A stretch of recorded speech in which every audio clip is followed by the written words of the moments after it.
Kamusta sa inyong lahat? Ako si Dr. Renato Bagani at ngayon ay ating tatalakayin ang paksang 5 pagkain na makakatulong sa mahimbing na pagtulog at pagbabawas ng pag-ihi sa gabi para sa mga senior citizen. Ano kung sabihin ko sa iyo na ang isang pagkaing inaakala mong nakakatulong sa iyong pagtulog ay maaaring ang dahilan kung bakit ka nagigising ng 2 ng umaga, hindi lang minsan, kundi 2, minsan 3 beses pa. Oo, mahal na nakatatanda. Ang iyong payapang gabi ay maaaring tahimik na ninanakaw ng isang gawi na akala mo'y malusog. Bilang isang doktor, nakita ko ang hindi mabilang na mga senior sa buong Pilipinas at sa ibang bansa na nagdurusa gabi-gabi. Hindi dahil sa sakit, kundi dahil sa isang tahimik na pagkakamali sa kanilang hapunan. Mabibigat ang kanilang mga binti sa umaga, pagod ang kanilang mga mata, at nagtataka sila, bakit hindi na ako makatulog tulad ng dati? Ngayon, ipapakita ko sa inyo ang 5 makapangyarihang pagkain na makakatulong sa inyo na matulog ng mahimbing nang hindi na kailangang gumising para umihi ng paulit-ulit. Ang mga ito ay simple, ligtas, at suportado ng agham. At kapag kinain sa tamang oras, maibabalik nila ang biyaya ng hindi nagagambalang pagtulog pagkatapos ng edad 60. Ngunit bago tayo magsimula, nais kong marinig mula sa inyo saan kayo nanonood at anong oras na ngayon habang nakikinig kayo, pakishare sa mga komento. At kung nagmamalasakit kayo sa inyong kalusugan, mag-subscribe para hindi ninyo makaligtaan ang isa pang banayad ngunit nakapagbabagong buhay na payo na ginawa para lamang sa inyo. Magsimula na tayo. 5 pagkain na sumusuporta sa mahimbing na pagtulog at nagpapabawas ng pag-ihi sa gabi pagkatapos ng edad 60. Isa, ang banayad na pamparelax ng pantog. Pagkatapos ng edad 60, ang pagtulog ay kadalasang nagiging mas mababaw. Maraming nakatatanda sa Pilipinas ang gumigising ng 1 o 2 beses sa gabi hindi dahil sa uminom sila ng masyadong maraming tubig, kundi dahil ang kanilang pantog ay nagiging mas sensitibo at ang katawan ay hindi na kasing relax tulad ng dati.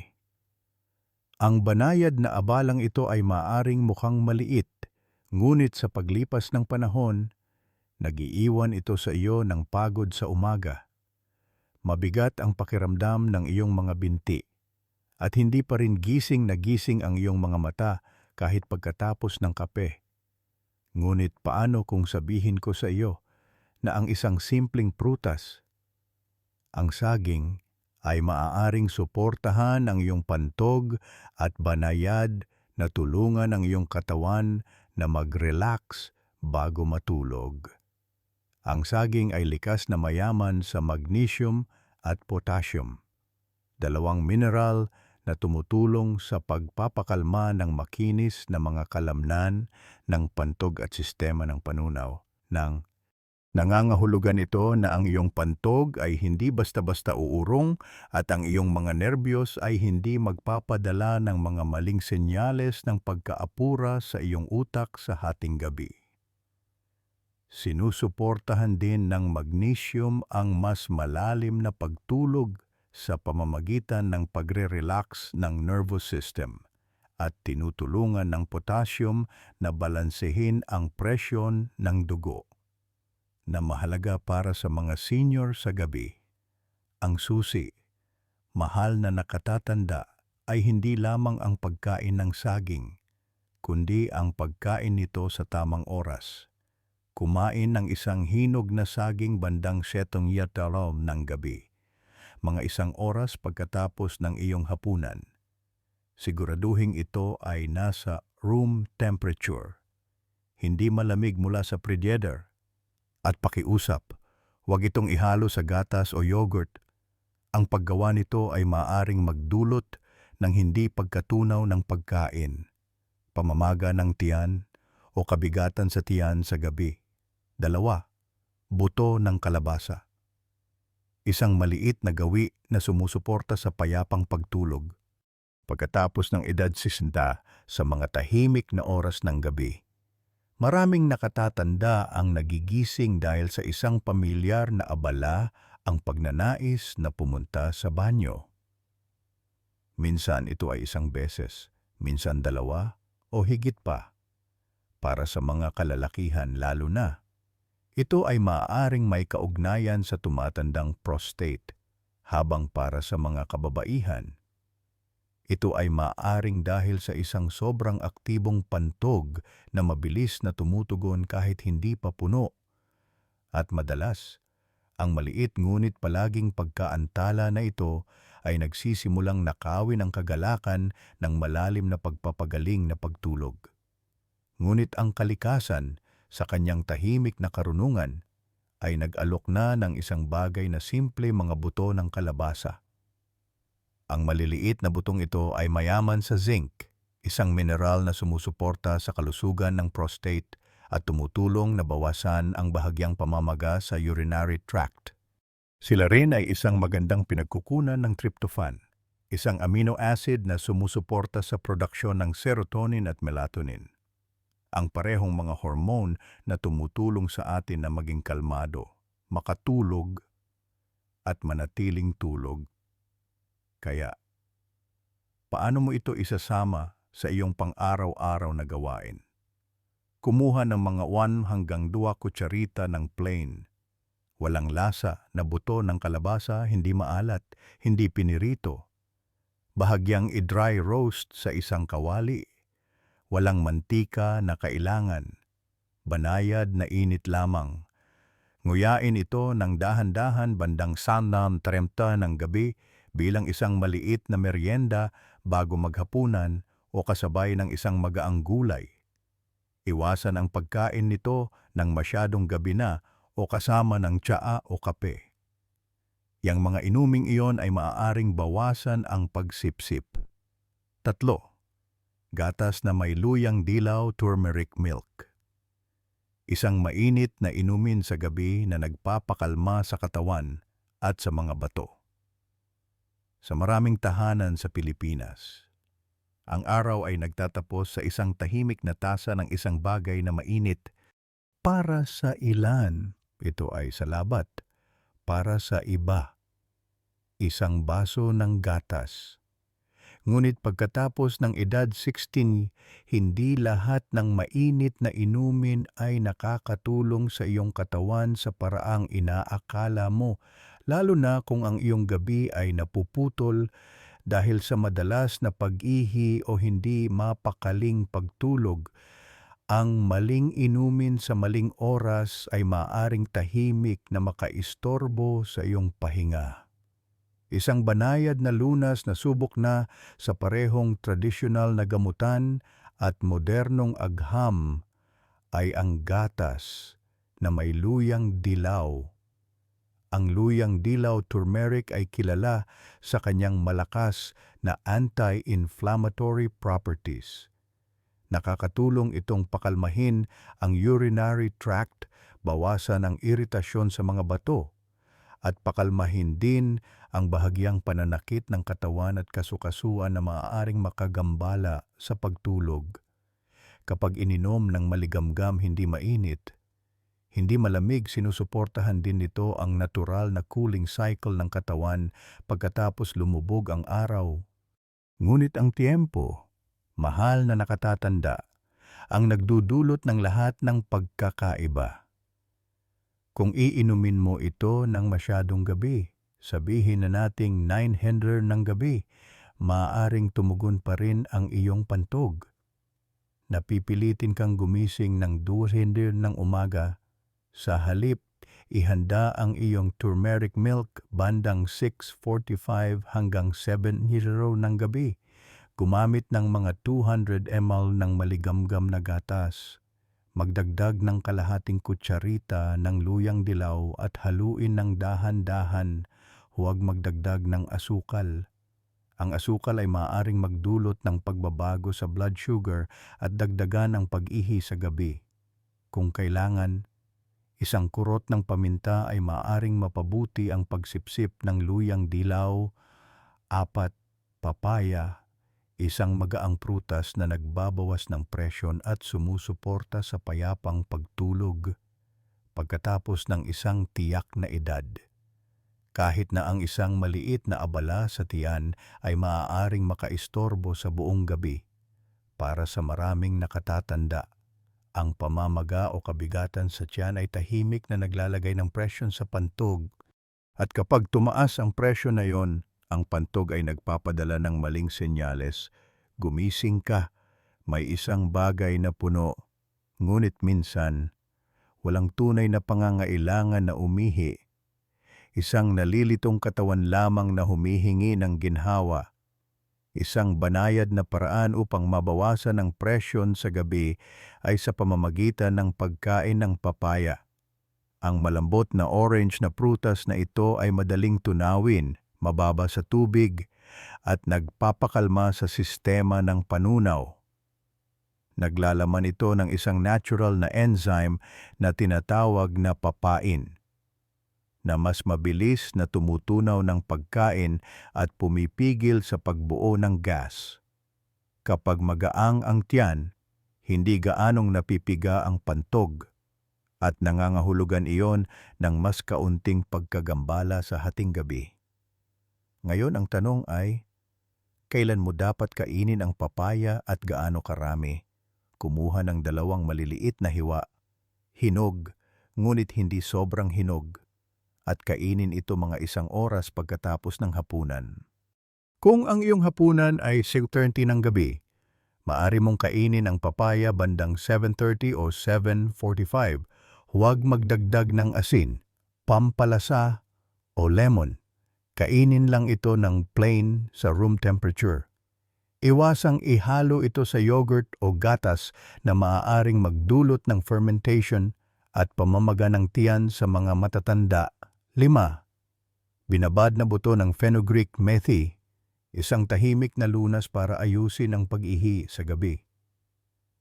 Pagkatapos ng edad 60 tuwing gabi habang tumatahimik ang mundo, maraming nakatatanda ang gising hindi dahil sa ingay o panaginip, kundi dahil sa paulit-ulit na pagnanais na pumunta sa banyo. Maaari kang gumising ng 1 beses. Pagkatapos ay muli ng 3:00 ng umaga, at minsan bago pa sumikat ang araw. Ito ay maaaring mukhang natural na bahagi ng pagtanda. Ngunit sa maraming kaso, ito ay ang iyong katawan na humihingi ng banayad na tulong. Ang isang tulong na iyon ay nasa isang simpleng sangkap sa kusina, mga buto ng fenugreek methi.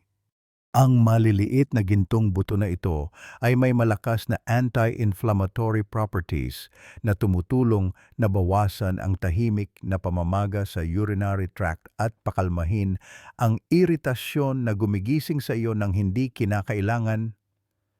Tumutulong din sila sa pagbalanse ng mga antas ng asukal sa dugo, na maaaring tahimik na mag-trigger ng mas maraming produksyon ng ihi sa gabi.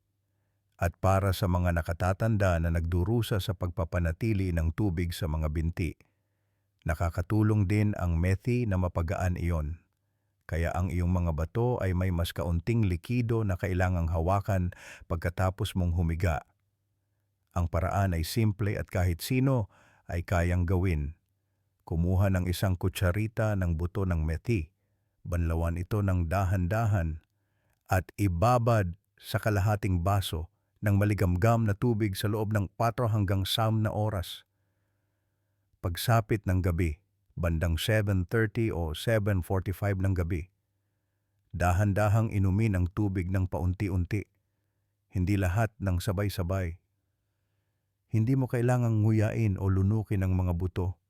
Kung mahina ang iyong panunaw, ang tubig lamang ay sapat na. Iwasan ang pag-inom nito ng masyadong malapit sa oras ng pagtulog at huwag ihalo sa malamig na inumin o gatas. 5 karaniwang gawi sa gabi na maaaring nagnanakaw ng iyong tulog ng hindi mo alam pakwan at orange juice. Masyadong maraming tubig at asido bago matulog. Maraming tao ang kumakain ng pakwan o umiinom ng isang basong orange juice pagkatapos ng hapunan sa pag-aakalang ito ay magaan at nakaka-hydrate.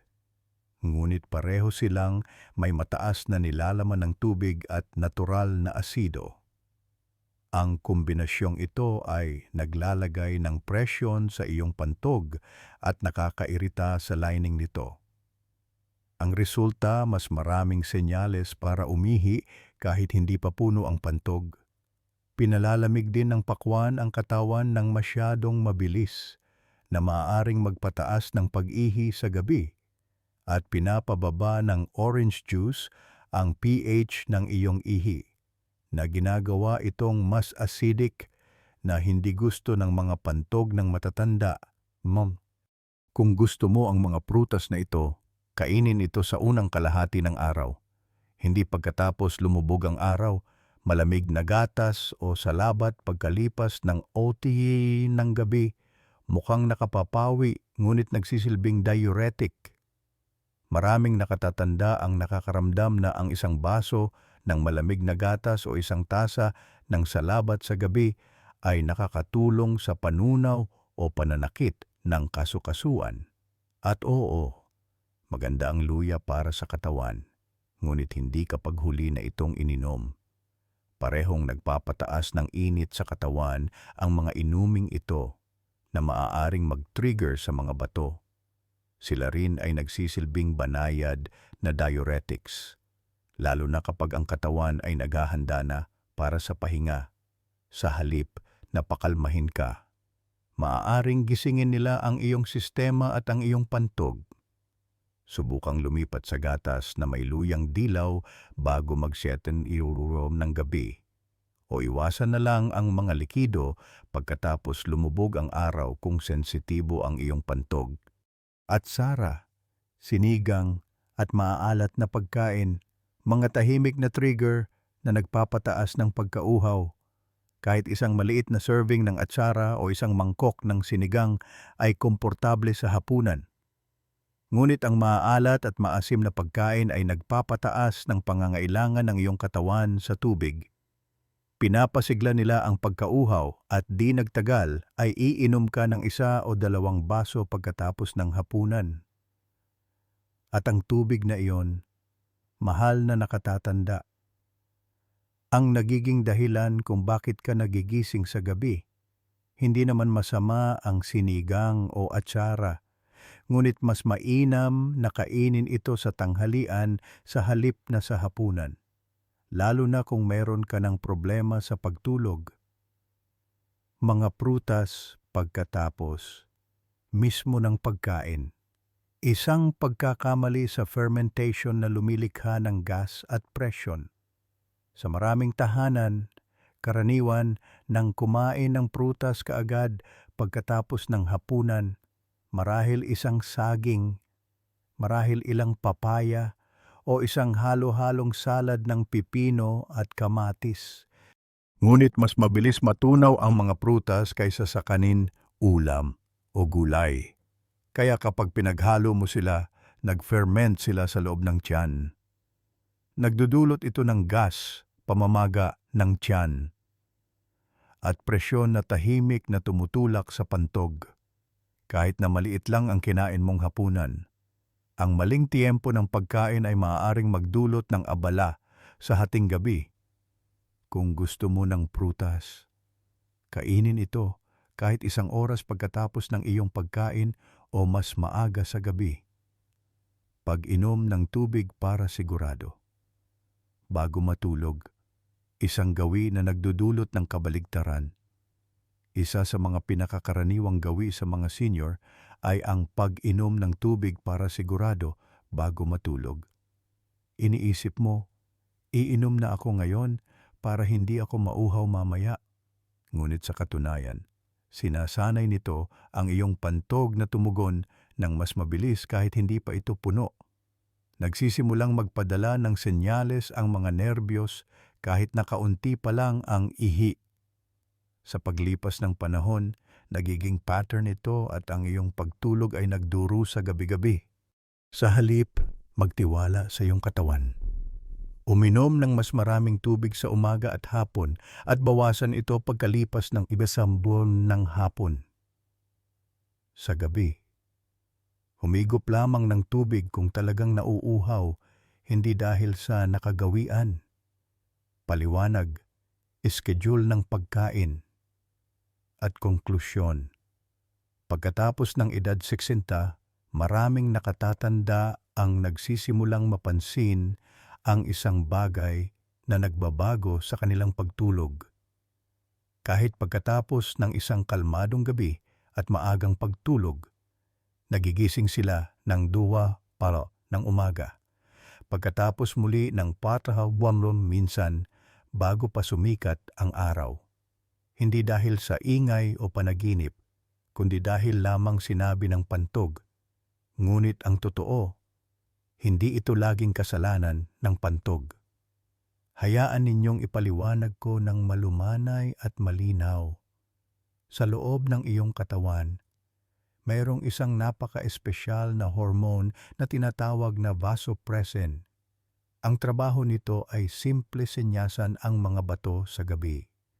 Dahan-dahan lang, hayaan ninyong matulog ng payapa ang taong ito, huwag gumawa ng masyadong maraming ihi. Ngunit pagkatapos ng edad 60, nagsisimulang gumawa ng mas kaunting vasopressin ang ating katawan. Lalo na habang natutulog, ano ang ibig sabihin niyan? Nangangahulugan ito na ang iyong mga bato ay patuloy na nagtatrabaho sa gabi. Sinasala ang tubig at lumilikha ng ihi kahit na gusto ng iyong katawan na magpahinga. Kaya mas mabilis mapuno ang pantog at iyon ang gumigising sa iyo ng paulit-ulit. Ngunit ito ay bahagi lamang ng kwento. Habang tumatanda tayo, ang pantog mismo ay nagiging mas sensitibo. Noong mas bata ka, ang iyong pantog ay kayang maglaman ng 400 o kahit 500 ml ng ihi bago magpadala ng senyales. Ngunit pagkatapos ng 60, maaari itong mag-alarma kahit 150 ml pa lang ang laman. Iyon ay halos kalahati lang ng isang baso.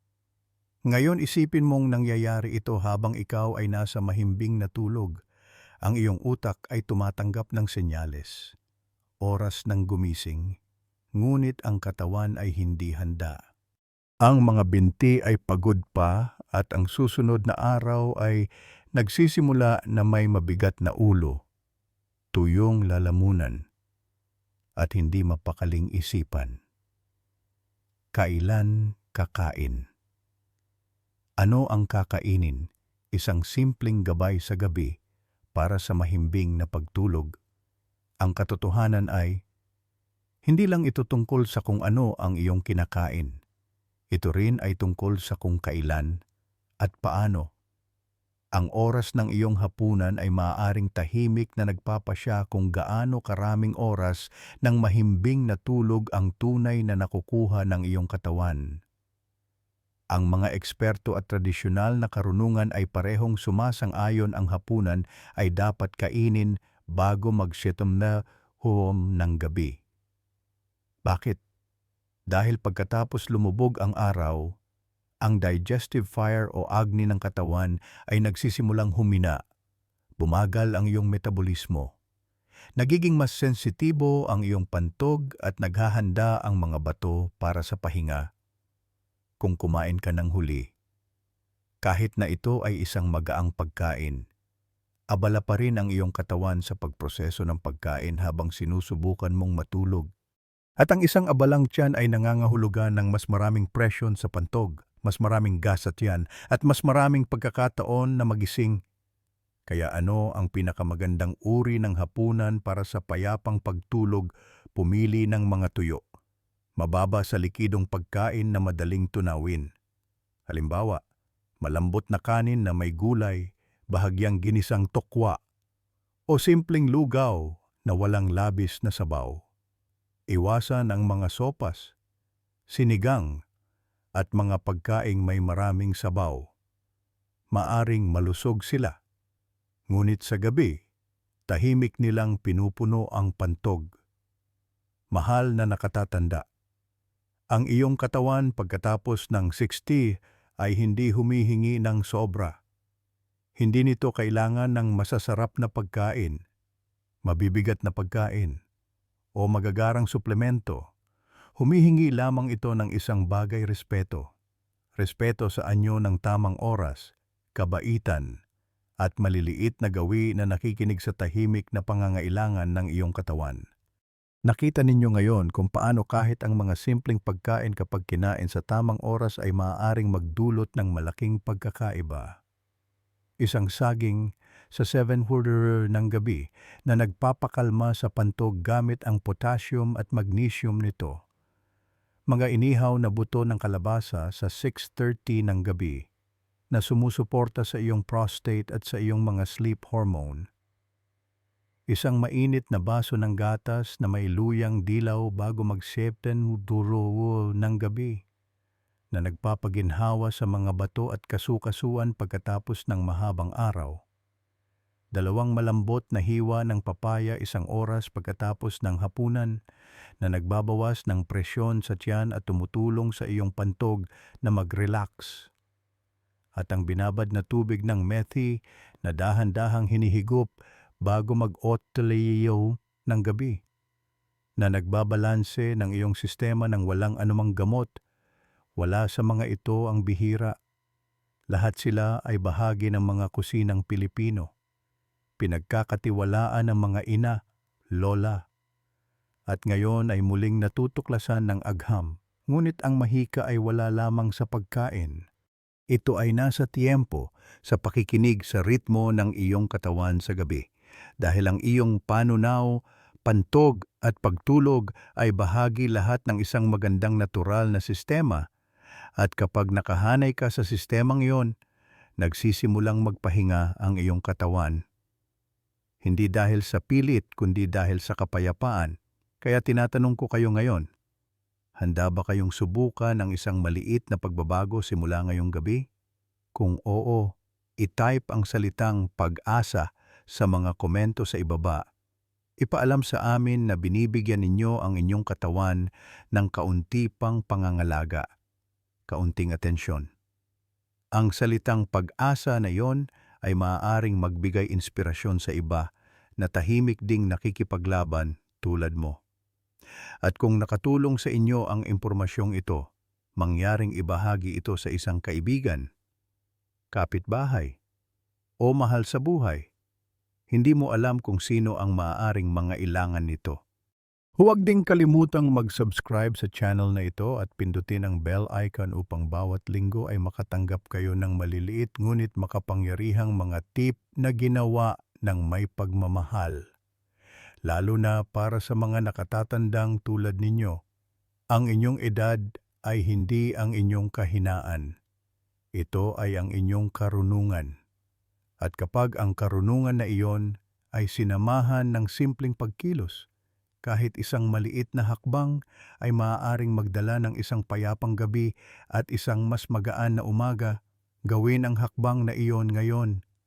Ang iyong katawan ay magpapasalamat sa iyo.